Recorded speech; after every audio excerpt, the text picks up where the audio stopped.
Tushar chair ही chair तिकडे ठेवून दे.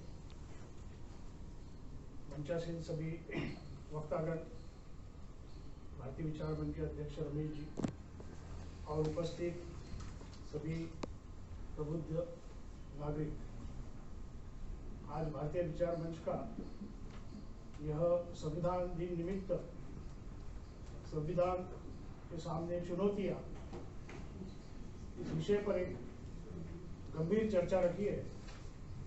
उस निमित्त हम सब लोग गंभीर श्रोतागण इकट्ठा हुए हैं.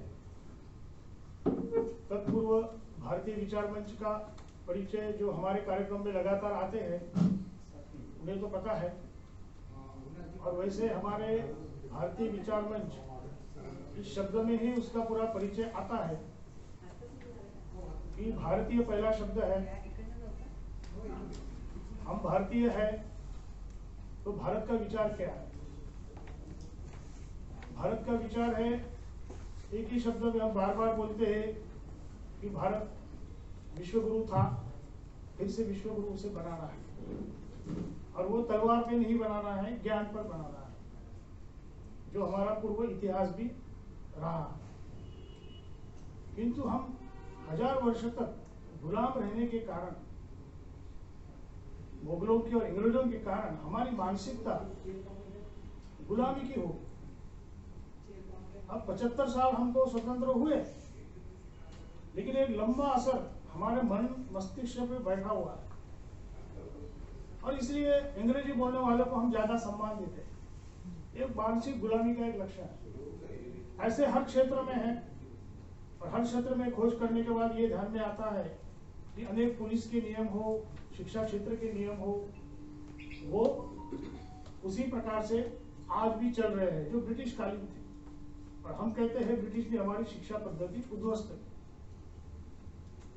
तो यह एक भारतीय मानसिकता जो विदेशी मानसिकता है उसकी मुक्तता करना, यह एक सातत्यपूर्ण विषय भारतीय विचार मंच चलाता है. दूसरा विषय भारतीय विचार मंच जो चलाता है वो है भारतीय ज्ञान परंपरा और संपदा. कि भारत यह विश्वकर्मा की पूजा करता है, 64 कला का विद्या का देवता यहाँ हुआ. ये सारी विद्याएं थी, नौकानयन से लेके हम सब थे, इसमें हम पारंगत थे. यह विद्या आज भी उपयोगी है, और हम एक ज्ञानी ऐसा देश था. हमारे ज्ञान में आज सारी दुनिया लाभान्वित हो रही है. इसका योग और आयुर्वेद बड़ा उदाहरण है. इसलिए भारतीय ज्ञान परंपरा संपदा का पुनरुज्जीवन करना, यह भारतीय विचार मंच का दूसरा काम और दूसरा विषय है. अब जब विचार करना है तो विचार कहाँ चलता है? विचार बुक स्टॉल पे गए तो भी किताबें मिलती है, रोज का वृत्तपत्र पढ़ेंगे तो भी विचार आते हैं, व्हाट्सएप खोलेंगे तो विचारों की भरमार लगी हुई है. पर मनुष्य का मन उन विचारों में यह ढूंढता है कि सत्य क्या है, और यह सत्य बताना यह प्रबुद्ध जनों का काम है. इन विचारों के कोलाहल में असली सत्य क्या है, यह बताने का काम विचार मंच से जुड़े हुए प्रबुद्ध लोगों का तीसरा काम है, कि यह काम हम करते हैं. चौथा काम, जब हमारा देश है, अब इस देश गुलाम था तो उसको एक महान राष्ट्र बनाना है, यह मिशन हमारे सामने. और इसलिए हमने 75 साल हो गए, तो 75 साल में जो हमें स्वतंत्रता मिली, उस स्वतंत्रता को हम उसमें क्या उपलब्धियां मिली, उसके लिए कितने लोगों ने बलिदान किया,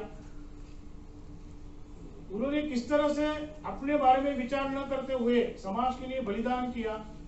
18 साल का खुदीराम बोस हो, या नागपुर का 21 साल का फकीरा गोलीबार चौक में गोली लगकर मर गया, बलिदान हुआ.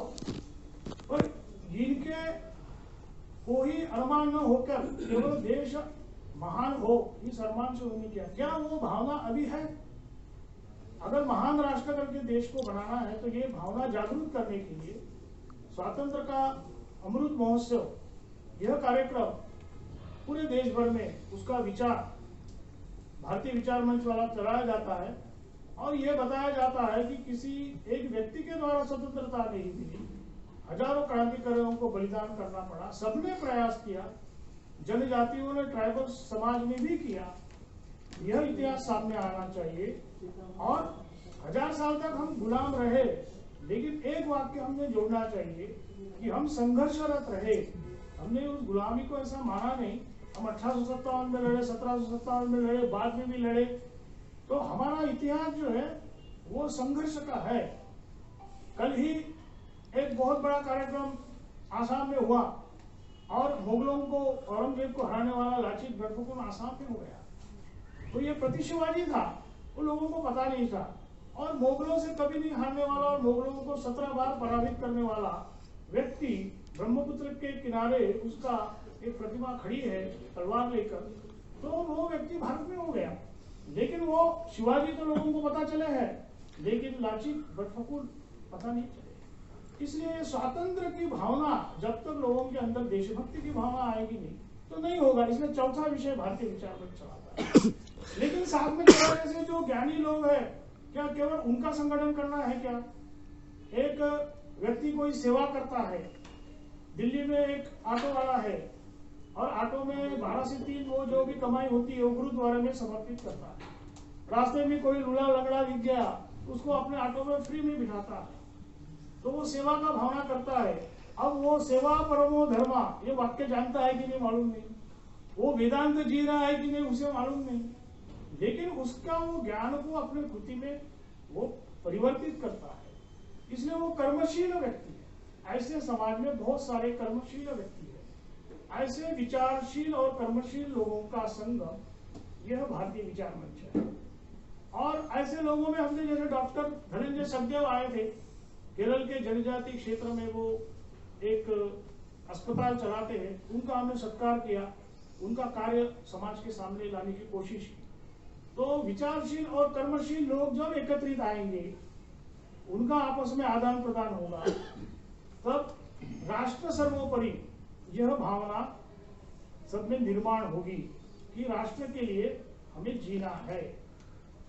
और ये साथ में कुछ कृतियां भी करनी पड़ती है, और कृतियों में सामाजिक किसी पर अन्याय होता है, जाति के ऊपर अन्याय होता है। आज अपने समाज में स्मशान घाट नहीं है, अनेक कुओं में दूसरे जाति के लोग पानी नहीं पी सकते। ये वास्तविकता महाराष्ट्र जैसे प्रगतिशील राज्य में है। ऐसी केसेस लेकर हमारे कार्यकर्ता उस गांवों में जाते हैं।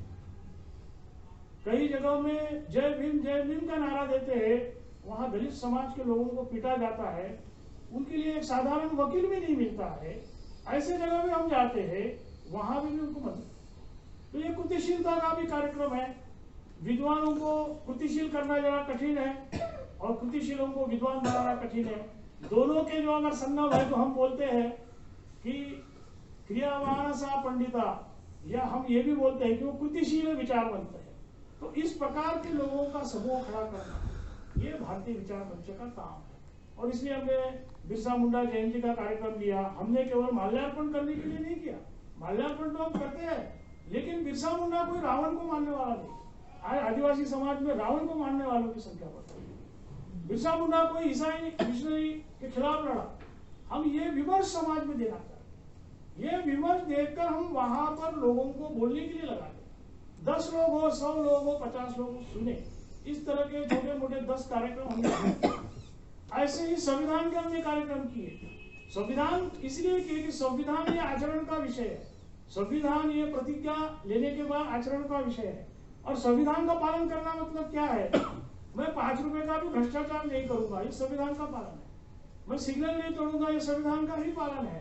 तो ये संविधान क्या है? तो संविधान में जो बताने के लिए आज सारे हम लोगों ने निष्णात लोग आए हैं, इसलिए उस पर ज्यादा मैं प्रकाश नहीं डालूंगा। लेकिन संविधान ये आज का हमारा राष्ट्रीय ग्रंथ है। उसके द्वारा ही देश संचालित होता है, उससे द्वारा ही राइट टू एजुकेशन मिला है, उसी के द्वारा ही ईडब्ल्यूएस कोटा भी मिला है। वो समाज का संतुलन रखने का काम है। और इसलिए उसमें मूलभूत कर्तव्य की बात कही है संविधान में, ये लोगों को पता नहीं है। ये 11 मूलभूत कर्तव्य क्या है, उसको भी जीवन में पालन करना चाहिए।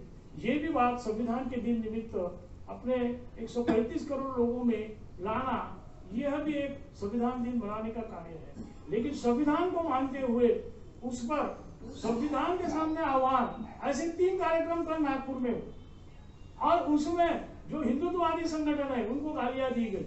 और आज हम हिंदुत्व के विचार से नजदीक वाले लोग या उस विचार को मानने वाले लोग संविधान को आह्वान, यही विषय आज हमने फिर से रखा है। तो एक विचारों का संघर्ष यहाँ चल रहा है भारतवर्ष में कि संविधान का मारेकरी कौन है, असली ये है कि वो है, या सही में रक्षक कौन है। तो यह बताने के लिए हम लोगों ने आज का यह चर्चा सत्र रखा है कि उसके क्षेत्र के वो विद्वान लोग बताए। हमें थोड़ा थोड़ा पता रहता है लेकिन उससे कुछ अमृत निकले और कुछ रास्ता निकले, इसलिए विचार मंच ने आज का कार्यक्रम रखा है।